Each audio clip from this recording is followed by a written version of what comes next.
Aloha and welcome, ladies and gentlemen, to the Got Your Six podcast.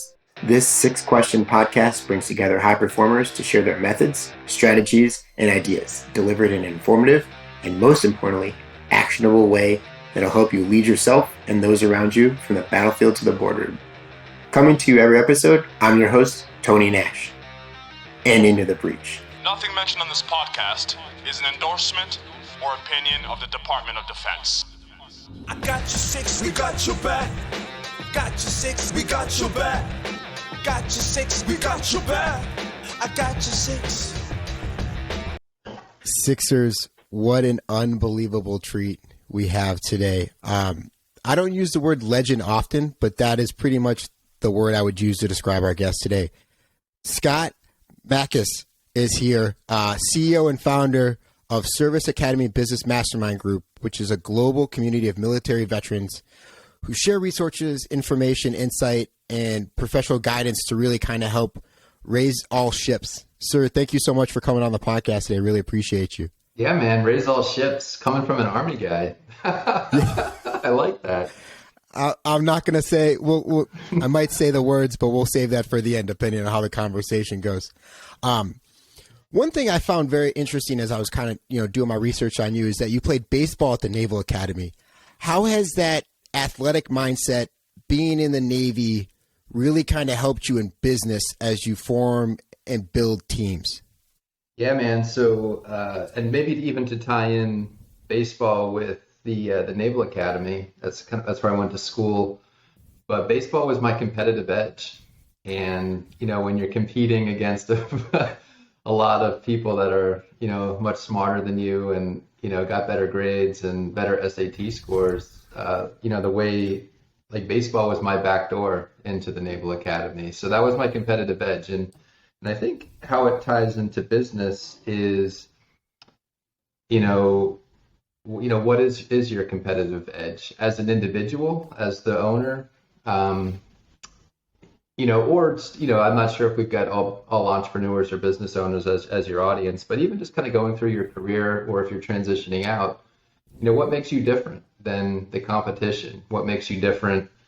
What makes you stand out? And for me, I love it, and it's hopefully something that you really enjoy doing. So I loved playing baseball. I grew up in, I started playing baseball when I was like 5 years old. So it's something I always loved to do. And it was something I was passionate about. Then ultimately, it was my ticket into a school that was very difficult to get into, and that was my edge. And so, as it relates to business and your career, think about what your competitive edge is and what makes you different, and what do you really love doing and really enjoy doing that kind of helps you stand out. So that's kind of how I would relate. And then I'm sure there's other stories like hard work and grit and perseverance and all that sort of thing. But that was kind of the thing that came top of mind was, for me, baseball was my competitive edge. And, and for just maybe the listeners to think about, well, what's their competitive edge? So what makes them different? So speaking of competitive edges, and this is kind of where I wanted to take it. So I'm glad you gave us a background of how baseball not only gave you purpose, but it allowed you to fulfill a passion. When you had to take off the baseball uniform for the last time and go into the Navy, how did you, because you went in as a service warfare officer, if I remember correctly, how did you redefine your competitive edge in the Navy? Yeah, so, I finished near the last of my class at the Naval Academy. So I majored in graduation there. I just wanted to get through and make it to the end, which I did. And, there's something to be said for that. And then I guess once I got into the Navy, I don't know if I didn't really look at it as a competition, to be honest with you. I didn't really see myself competing against my shipmates or for a top spot or to be the top division officer. It was more of a, how can we all win? Or how can we, just kind of get through this? Because it can be tough when you're on deployments and, and or standing, having to report to the ship for like duty every 3 days when you're like, when you're at your home port, it can be a little miserable, and so I think there, I really wasn't really looking for a competitive edge, but like, hey, how can we all win? How can we all get through these circumstances and this deployment or whatever it might be?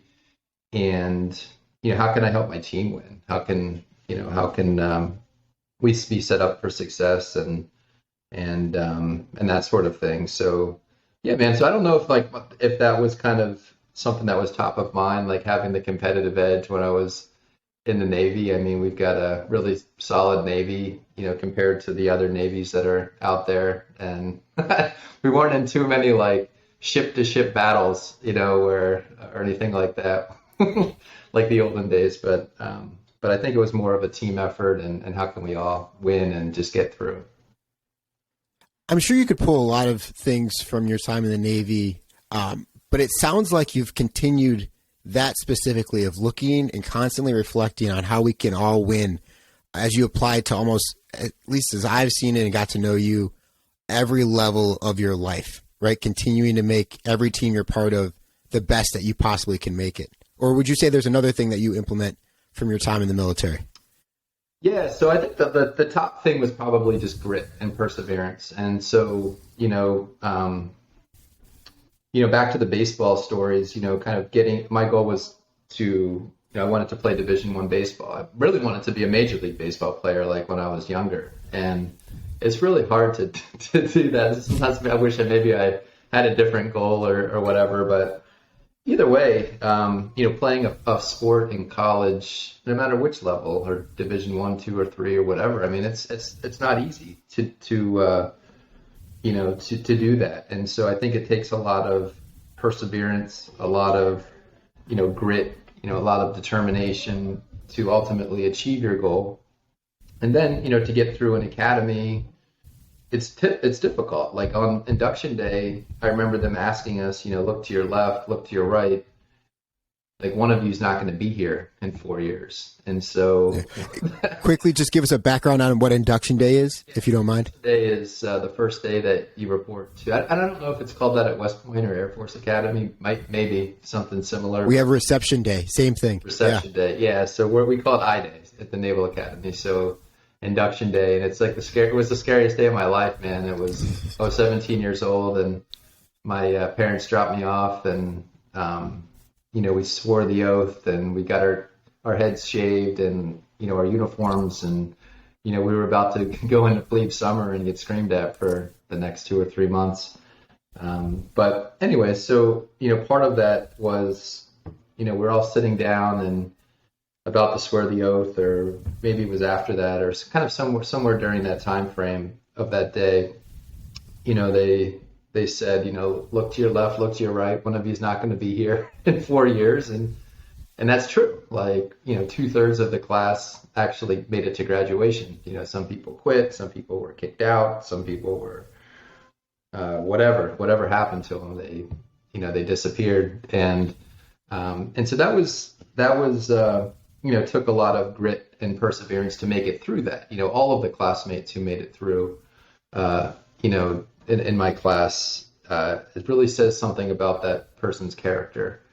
And, fast forward through the, serving in the Navy, kind of the same thing, getting through these deployments and, all of the inspections that you have to do on a ship and all of that, it took a lot of perseverance. So, yeah, man, so that was kind of like the Navy. And then, even like to what today and doing entrepreneurship and business stuff, it's the same thing. Except it's a little bit, there's not a lot less structure. So there's no playbook on, what people will buy or what's, that sort of thing. So a little bit more of the Wild West. So with that, and there's not a lot of structure, you kind of have to create your own. How do you constantly tap into that grit to like move forward? Especially like you said, it's a Wild West in entrepreneurship. A lot of things can come fast, hard, and loose, in an instant, and also, build quickly over time. Yeah. So, kind of even thinking of the podcast and the community that you're building, there's not really you don't know if people are going to listen. Like, you don't know which episodes they're going to like, but you just kind of try it. You just try different things. You bring on different guests. You talk about different topics, and, eventually you figure it out, right? And so, and a lot of that has to do with, persevering through a lot of failures. And so I've had a lot of failures. I got out of the Navy a long time ago, in 2006. And there was a stretch there of about 10 years where, I was working in the corporate world. I had different positions. I started doing like side hustles and trying to create like side income and like trying to figure it out and throwing a bunch of stuff off against the wall to see what would stick. And it takes perseverance and to get through that, to get through the failures. And, one thing that's very different about the military compared to, say, being a business owner is that in the military, like, failures, like, looked down upon. Like, it's frowned upon to, like, if you mess up, man, like, you're out. Like, you're fired. You're like, and lives are at stake. And so maybe the stakes are a bit higher, but like, you can't run the ship aground and expect to have like a job the next day. And, but in business, like, you can launch a product and people don't buy it, and that's okay. Like, then you just move on to the next product, or you change the product or whatever. And so I probably had 2 or 3 or 4 iterations of, the community that I wanted to build before I hit like the SABM group or Service Academy Business Mastermind group, which, when I launched that, it became successful eventually. And a lot of different programs, we've launched a lot of different programs from that original concept, but that was like version number like 4. As you consistently as you were iterating and continue to iterate, you talked about the perseverance, right? I kind of see that as like a foundation, right? You need that perseverance in order to be able to iterate different versions and try.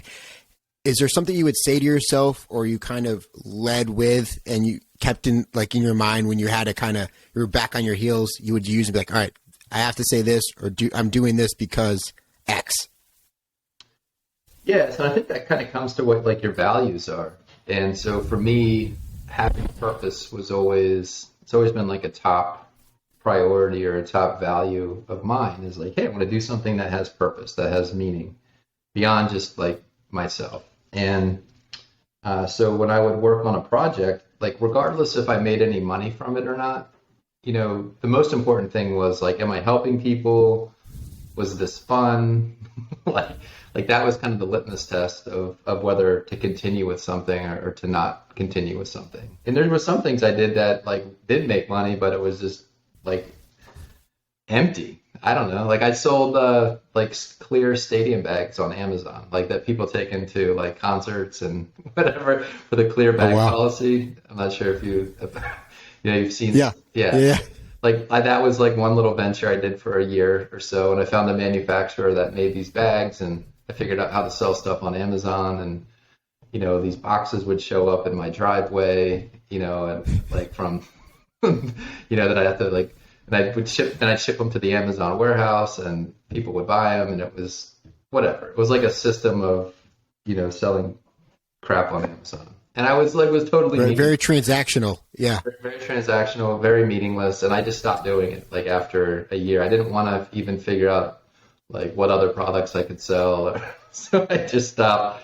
And so that's an example of something that, wasn't really high on the fulfillment list of things that fulfill me. So I always kind of used purpose and fulfillment as my compass. And, if I was on that track, then the money or the products or whatever would like figure itself out over time.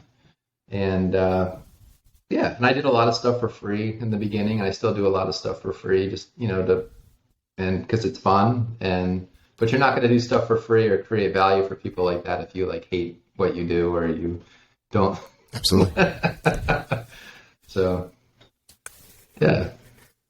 So now as you're about, you said it was 2016. Yep. So now that you've had a lot of reps underneath you, how are you looking to constantly challenge yourself to make sure you're finding purpose, and realigning your compass, kind of recalibrating every once in a while? Yeah. So I think it kind of starts with the foundation of who it is that is on the Zoom calls every day, and who is it that you're talking to every day, and who is it that's buying stuff from you? Like, who is that person, right? And for me, 5 years ago when I started the Service Academy Business Mastermind group, which, for the listeners who aren't familiar with that, it's a business community for people that went to one of the service academies. And it's really become an ecosystem over the last 5 years with different programs and different components that all kind of play off of one another. And, I think at that point, after spending, from 2006 to 2016, working for other people and working in these big companies, really kind of coming back to the fact that, hey, like, I had a lot of really good friends that I served with or that I went to the academy with. And those are some of my best friends. And so why am I not doing more stuff with those types of people? And, my interest became over the years, like in, wanting financial freedom and wanting to start a business. And so, Service Academy Business Mastermind connected those types of people. And so I was then again, like, reconnected with people that went to one of the academies, but now, like, we're building stuff together. We're out of the military and we're building stuff together. And, from SABM, today we've launched a program about a year and a half ago, we launched a program called 10X Vets, which is for military veteran entrepreneurs that want to grow their businesses 10X. We just passed 100 business owners in that group. That's probably one of our fastest growing programs. It's got its own website now, and we launched also about a year and a half ago. We launched an investment fund called the Academy Fund, which funds military veteran entrepreneurs. And so Academy Fund 1 is specific for real estate operators who are veterans. And so we're funding them. So these projects, those are probably my two projects right now that have the most momentum, but it's really at the core of each of them is, like, we're serving people that are good people that we really like serving. Like, all of our team is, other academy folks and veterans and whatever. And I mean, and it's fun. It's like every day is fun. And there's a kind of a saying that I heard from a guy by the name of Joe Polish, and he talked about creating an ELF business. And an ELF business, ELF stands for easy, lucrative, and fun. And it's absolutely, I love that. It's absolutely possible to have a business or a career that's ELF. That's like every day is fun. Like, the people that you work with, you really enjoy working with. They give you a lot of energy. And as a result of having fun and having all that energy, like, people want to be around you. Like, they want to be a part of it, or they, want to participate, and so, clients and customers kind of just appear, and it's fun. And then the opposite of ELF is half: hard, annoying, lame, and frustrating. So you don't want to have a half business or a half career. So, that's kind of something else. I talk with my business partners about that a lot too, man. Like, we're like, is this, we got to keep it ELF. We got to keep it an ELF business. Got to keep it ELF. And speaking of ELF, right? Like, as you look back and you took 10 years after your time in the Navy, it seems really, as you redefined your tribe and kind of came back to what filled you with purpose, who filled you with purpose, and, finding and bringing Service Academy grads together has greatly improved and allowed you to, have an ELF business. Would you say that is the belief that has greatly improved your life over the last 5 or 6 years, or am I missing something else that you would say, hey, no, I did this? Yeah, so first getting very clear on who I wanted to spend my time with. And just, I mean, like down to like the, to the point where it's almost scary, where you didn't know if there was enough of those types of people out there, right? And so kind of being very, very clear about that. Who do I want my teammates to be? Who do I want my clients to be? Who do I want, the people that I talk to every day to be? Like, what do I want them, what are their values? What is their background? So that was kind of step one.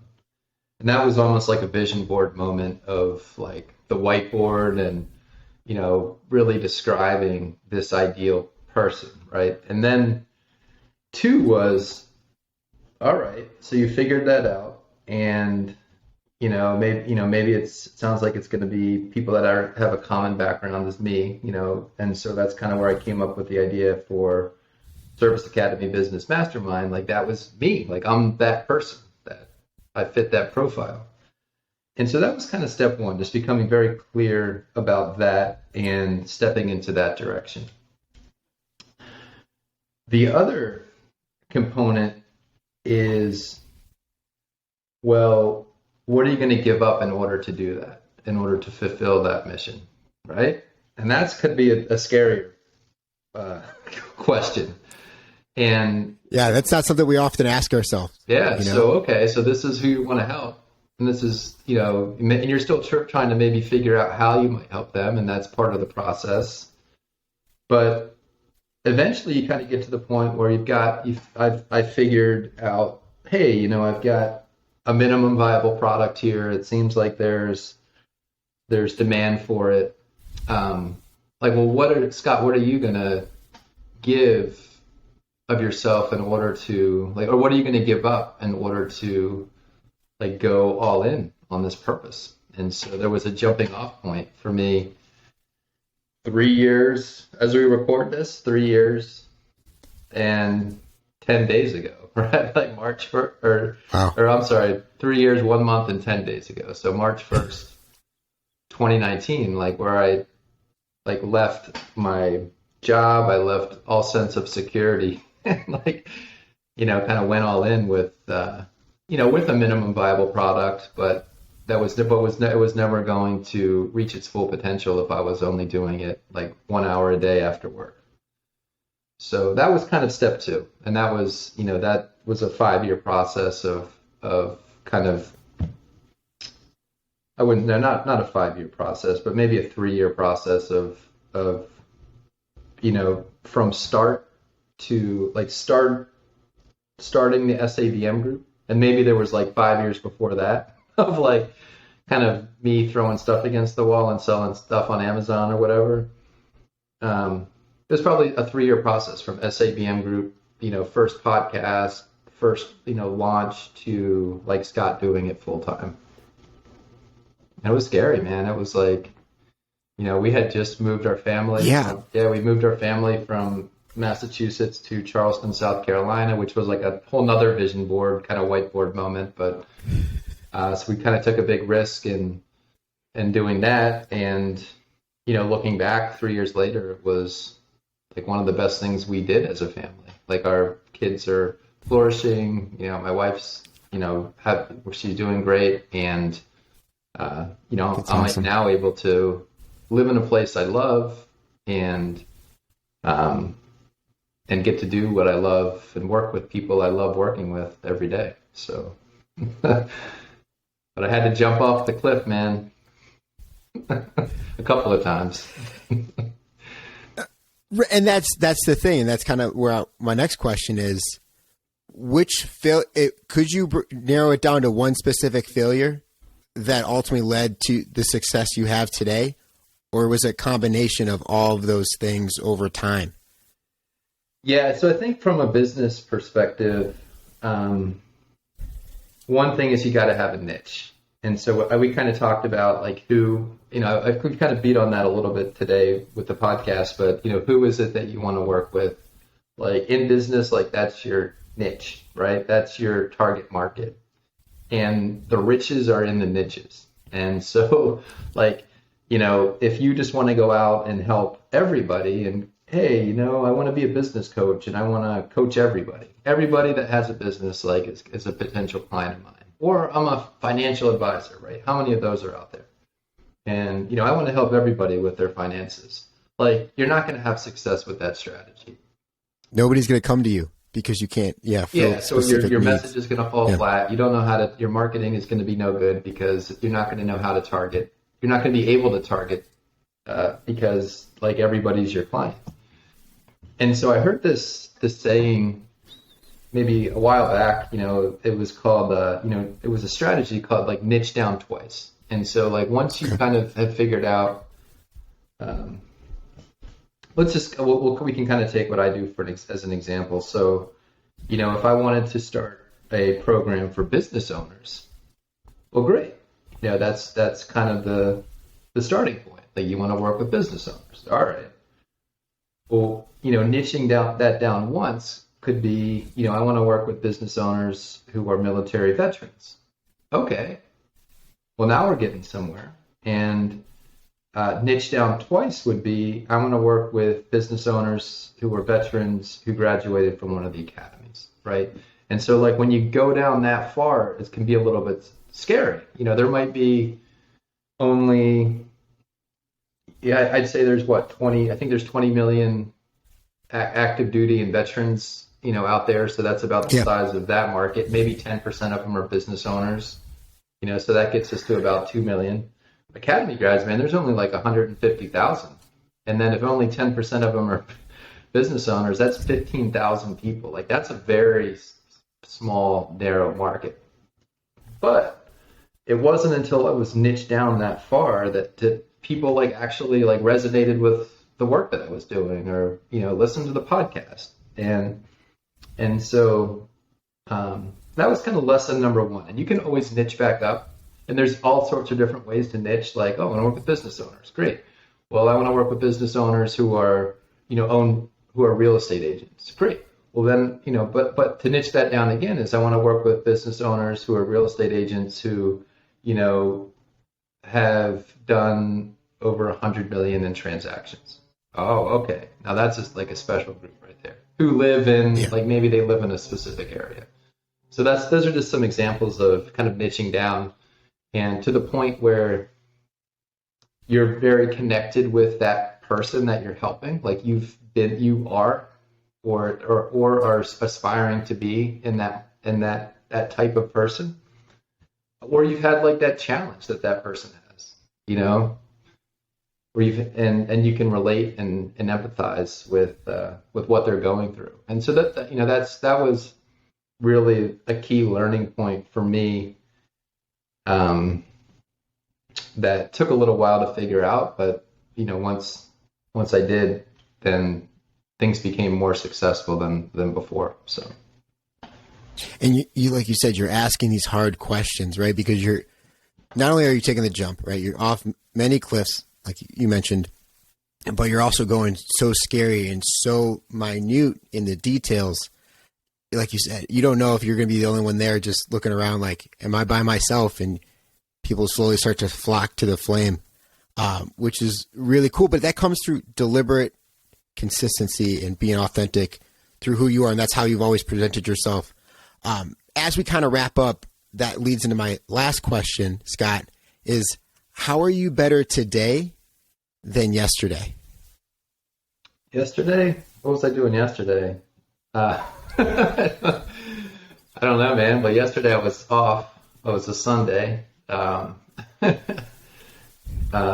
didn't do any work yesterday. So I guess I don't know where you're going. Like if you're like, what am I doing today? Like, what am I doing each day to improve myself? Is that? Yeah. Yes. Yeah. Yeah. So, I guess one thing that I really believe in is the power of coaching, and so, I'm a part of a program that, hey, if I'm going to have programs that help business owners, like I want to be in a program that helps business owners so that I can be inspired and so that I can continue to improve myself. And so I really believe in coaching and finding a coach in all different areas of your life, whether it's health and fitness or business or like your spiritual coach or whatever. Like, find these experts to help you in, different areas of your life, especially the areas where you're really struggling or where you might need an accountability partner or some expert guidance. So that's one thing that, that kind of helps me become better. I don't know if that's necessarily day to day, but, quarter to quarter, it's certainly, you can see little leaps happening.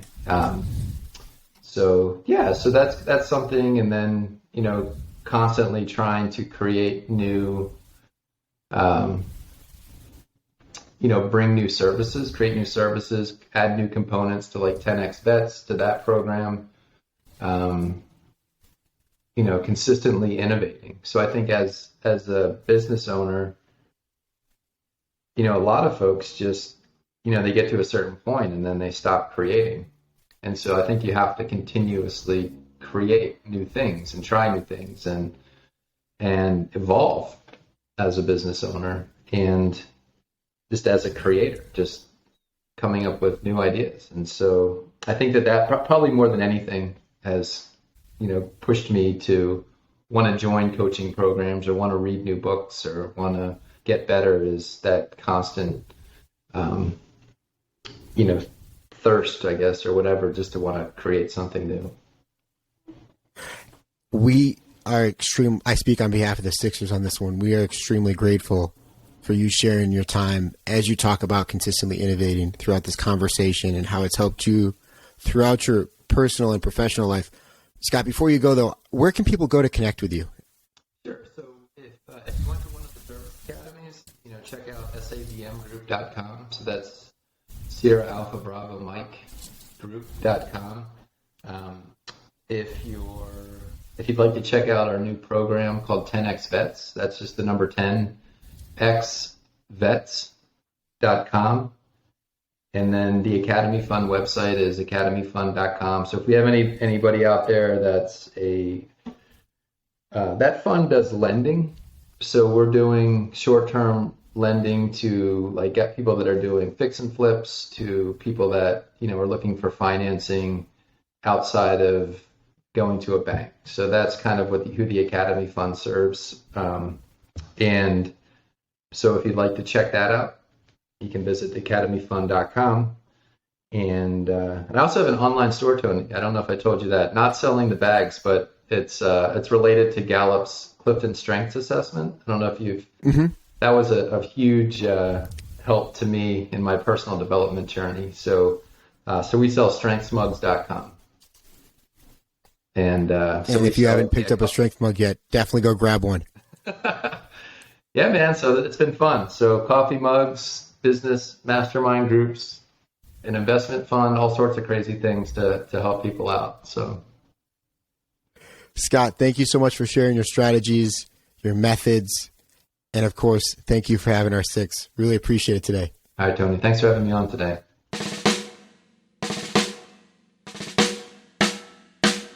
I don't know what you've been told, Sixers, but the lawyers would like us to remind you that the views, opinions, and comments expressed on the Got Your Six podcast are solely those of the hosts or guests, to include current and previous Department of Defense employees, and should in no way be considered the opinions of or endorsements on behalf of the Department of Defense or any of its components, divisions, contractors, or other current and previous staff members.